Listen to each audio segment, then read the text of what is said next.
Hello, this is wmpyr. Let me see. I'm here to talk about knife defense. Okay, that is a controversial subject just because some people believe, some self-defense instructors believe that it is impossible to defend against a knife barehanded. Now, I come from Filipino martial arts where weapons are the main thing. And sure, we have an empty hand aspect, but that is secondary. Primary is a weapon. We are a weapon based style. So, that being said, I understand and I accept that there are some situations where you are going to be empty handed. You might find yourself like that. And the question is, can you or can you not defend yourself empty handed against a knife wielding maniac? And using the skills from Filipino martial arts, I believe it is possible. I personally believe that it can happen. Some instructors don't. I'm just saying that I personally think that it can. Um, and I won't go into reasons why, but to put it simply, it's because there are some police footages where you can see police officers who I know are not super trained in this, and they're able to do it. So there's video evidence of that. So yeah, that's part of my reasoning. But anyway, now I just saw a video on YouTube with a Australian self-defense instructor showing knife defense. And before we go into knife defense, I think um, actually he was his point was not really knife defense. His point was, let me show you what a real knife attack is like. So that was his point. And so the first one is he goes up to the student and he stabs at the student. The student defends it using pretty much textbook technique, and it looks good, you know. And it's pretty much, you can tell that the student is trained, has some moves, and did what probably you'd see any number of knife defense techniques when you look up on YouTube. And it looks something along those lines. You know, he used both hands to catch the wrist and moved his body out of the way and, you know, whatnot. So, yeah, it, it looked fine. Now, so then the instructor started talking to the student and he said, "You're obviously trained. If you already know what to do, why did you come to my class?" So she started saying this kind of stuff, and the tension in the room started going up. You can tell that it started getting tense. And you know, he was like, "So you think I'm a fraud, and you are going to try to show me up in front of everybody here, and you're trying to prove me wrong, and that you're trying to expose me? Is that what this is about?" You know, and yeah, now it's getting real, real tense. And then suddenly he just goes into an attack. So the teacher, of course, this is a training knife the whole time, but he goes right away into an attack and just, you could tell that if it was a real knife, if it was a real attack, that he would have completely massacred the student who, with the first attack, was able to do a textbook, almost textbook perfect technique. And in this second time, I mean, he was just standing there like in shock. And I believe this experience probably traumatized him and shocked him a little bit. I would have been, you know. And personally, I get the point. I get what this instructor is trying to do. I wouldn't do this to my students. It's too traumatizing. I think it's a little too intense. It's it's not the nicest way to train. Will it teach your students the lesson? I believe so, but it's definitely like hitting them on a hammer, hitting them on the head with a hammer. You know, if I just got my student and sparred with them full contact, would it teach them some realistic stuff? I'm sure, but I don't do that. I don't just beat up on people, or, you know, this is, he pretty much assaulted the guy without really assaulting the guy, but he came pretty darn close to it. And I'm not here to argue against the teacher. I get his point, and the reason why I'm bringing up this video is because I believe the teacher was very successful in showing his point across, proving his point. And it's a very easy to understand video where he's demonstrating the difference between a knife attack in the dojo for training purposes versus a more realistic knife attack. So I think in that regards, the teacher was 100% successful, and that's why I'm bringing this up. It's impressive, I do think it's a little harsh. That's all I'm saying, okay? So he does that.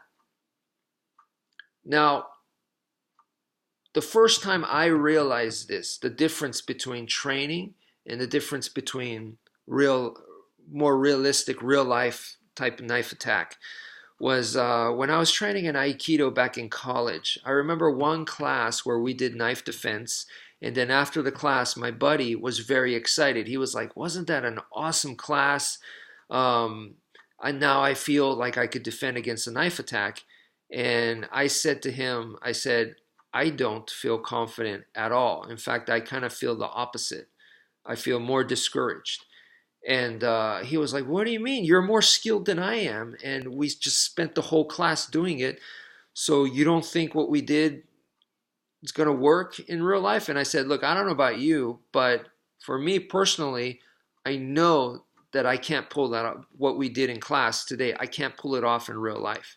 And so he was like, "No, he couldn't believe it." So we actually experimented after class. We took turns and attacked each other. And sure enough, once we attacked a little bit more realistically, wasn't able to. Okay. And so that's when I realized that. So I began in junior high, and then from junior high to high school, I kept training. And then from high school to college, I kept training. So this was my early years of college, I guess. So this was like mid 90s to late 90s. Okay, so that was around the time frame.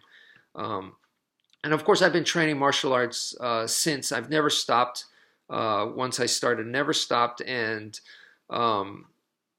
later on, we'll go into that later. But so at this point, this is when I first realized the difference there. Okay, and so there's a lot of other martial arts instructors on YouTube that also understand this. They understand the difference between training in the classroom environment and then also a real life situation, that it's drastically different. They understand that. And a lot of like reality based or self-defense or more modern instructors, they unfortunately go in a very negative path because of the difference there. They go, "Oh, you see how different it is? That's because the traditional stuff is all lies. It's all BS. It's bullcrap. None of that stuff works. They're lying to you." So they go in this very negative direction. Whereas for me, I didn't do that. Okay, for me, when I discovered that there is a difference between the classroom and the street, then I said to myself, okay, there's an obvious difference, there's an obvious gap. So how can I connect the gap? How can I make the stuff that I've been training for years in the traditional systems, how can I make that work over here in street, in real life? How can I make that happen? So I need to evolve it, I need to change it, I need to arrange it for me, for my purposes and the way that I see fit. So for me, that was exciting. It's not that I looked at the traditional stuff as, oh, that's fake stuff, and I ignored it. No, I went to that stuff and I was bringing it over to here. You know what I mean? And I was like, okay, I'm going to change it up. And changing it up may sound disrespectful, but it's not with any disrespect. To me, I'm not changing it because it's messed up. No, I'm changing it because that's academic. It's different from application. So I don't see it as an insult. I'm not changing it because it's wrong or because it's broken, or no. I'm changing it because what I did over there in the traditional martial arts is a classroom environment. I'm learning, I'm reading, it's textbook, you know, it's academics. And then for application, you got to make it your own. So to me, there's nothing wrong with that. And that doesn't mean that the original is messed up. Not at all. So that's the way that I viewed it. And so now I'm trying to figure out how can I make it work for the street for me. And that was actually exciting for me. I felt like a detective. And it wasn't, the answer was not immediate. And if I thought it was, I knew, I was smart enough to know that even though I think I have the answer, this may not be the case. So I kept working on it, kept questioning it, kept experimenting, you know, and whatnot. So that to me was a lot of fun. I felt like a scientist. I felt like a detective. You know, I like Sherlock Holmes and stuff. So it was really fun stuff to do that.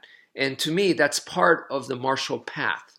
So for me, it wasn't that I was doing anything innovative or anything. I feel like you're supposed to do that. So, um, yeah, that's all it was for me. Now, once I got to when I was living in Dallas, I was working a security job and whatever, and living in really bad neighborhoods, and that's when I realized that self defense skills, you know, against the bad guys, that I can't just be using empty hand skills. I need a weapon. So I came to that realization, to that conclusion, because they might be using weapons. They could be multiple opponents. You know, they're bigger than I am. You know, all these kinds of things. So I was like, I definitely need an edge. And over here, I thought about firearms and everything, but the most comfortable and my personal preference was a knife. So I went with a knife. And then I was like, okay, I choose the knife. Well, now I need to learn um, knife skills for modern self-defense and whatever. So I looked around, and you know, it's what I just mentioned earlier, is I saw a bunch of instructors where they look down on traditional martial arts. And I was like, I can't learn from someone like that, you know? Or I don't want to learn from someone like that. And the other one was traditional martial arts instructors that teach knife stuff, but I could tell that in their head they're completely don't know the difference between academics and application. So in their brain it's confused. They think it's the same thing, and I'm like, I don't want to learn from that guy either. He's confused, so he's gonna mess me up. So at that point, I was like, I don't have a choice. I gotta make my own. I gotta make my own system, because at the end of the day, I had to. What I wanted to do is what the guy that I mentioned to you earlier, the self-defense instructor in the beginning, who basically assaulted his student. Okay. For learning purposes, but he basically did that. So that's pretty much in medium range. The student is empty handed. The instructor had a training knife, and he just explosively attacked the guy. So that's the scenario. There's plenty of other scenarios in a real life situation. And in Filipino martial arts, to make that easier to understand, we go by the 4 ranges of combat: long range, medium range, close range, and ground range. And each one of those ranges, a knife attack is going to look different, and it will have different characteristics for each range. But the one that I feel like most people are the most confused about is medium range.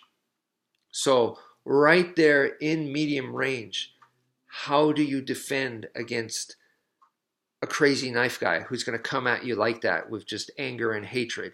How can I use the skills that I've learned from traditional and other martial arts and be able to use it in that situation? That is what I pursued for many, many years, and that was an interest of mine.